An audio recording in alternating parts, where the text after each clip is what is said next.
নিজের নামের ট্রফি প্রদান অনুষ্ঠানে ডাক পেলেন না সুনীল গাভাস্কার।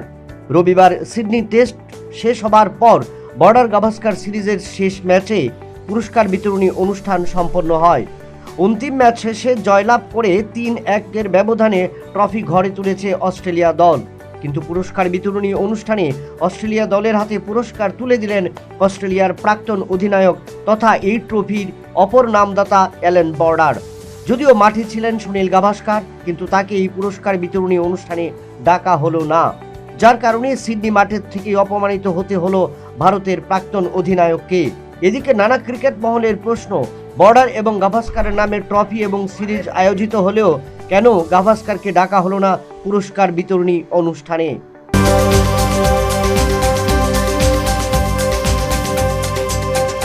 3-1 ব্যবধানে অস্ট্রেলিয়ার কাছে সিরিজে পরাজিত হয়েছে ভারতীয় দল।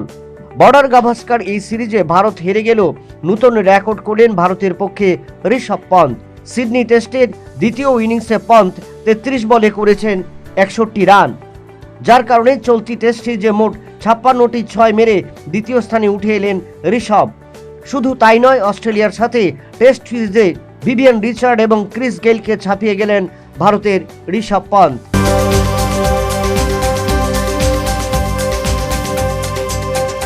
পরাজয় দিয়ে জাতীয় অনূর্ধ্ব-23 মহিলা টি-20 ক্রিকেটের অভিযান শুরু করল ত্রিপুরা দল।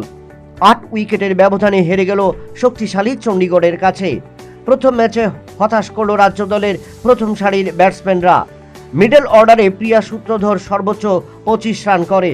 প্রথমে ব্যাট করতে নেমে রাজ্য দল নির্ধারিত 20 ওভারে 8 উইকেট হারিয়ে সংগ্রহ করেছে 95 রান। বড় কোনো পার্টনারশিপ তৈরি না হওয়ার কারণেই দুর্বল স্কোর তুলেছে ত্রিপুরা দল। জবাবে চণ্ডীগড় শুরু থেকে মারমুখী হয়ে যায়। তবে প্রথম উইকেটের পতনের পর অধিনায়িকা আরাধ্যার 41 বলে অপরাজিত 41 রানের দৌলতে চণ্ডীগড় জয়ের লক্ষ্যে পৌঁছে যায়। 18.4 ওভারে 2 উইকেটে চণ্ডীগড় ম্যাচটিতে জয়লাভ করে এবং 8 উইকেটে জয়ী হয়।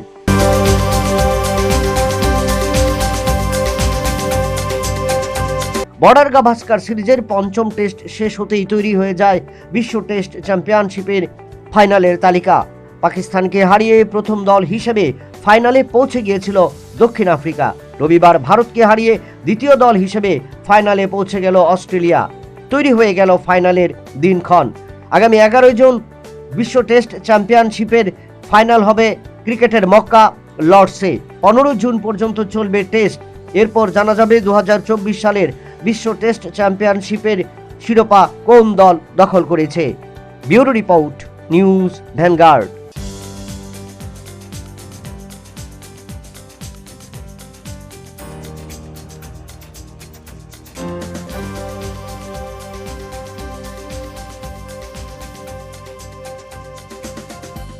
শিজা ইনস্টিটিউট অফ কিডনি সায়েন্সেস কিডনির জটিল রোগের চিকিৎসার জন্য এক উৎকৃষ্ট প্রতিষ্ঠান, যেখানে উত্তর পূর্ব ভারতের প্রথম এবিও অসামঞ্জস্য কিডনি প্রতিস্থাপন এবং মৃত ব্যক্তির কিডনি প্রতিস্থাপন করা হয়। এখানে 115টিরও বেশি কিডনি প্রতিস্থাপন এবং উত্তর পূর্ব ভারতের সবচেয়ে বেশি হিমোডায়ালিসিস করা হয়েছে এবং এই সংখ্যা দিন দিন বাড়ছে। Shija institute of kidney sciences Tripura সরকার সহ অরুণাচল প্রদেশ, মেঘালয়, মিজোরাম, মণিপুর এবং নাগাল্যান্ড সরকার দ্বারা স্বীকৃতি প্রাপ্ত।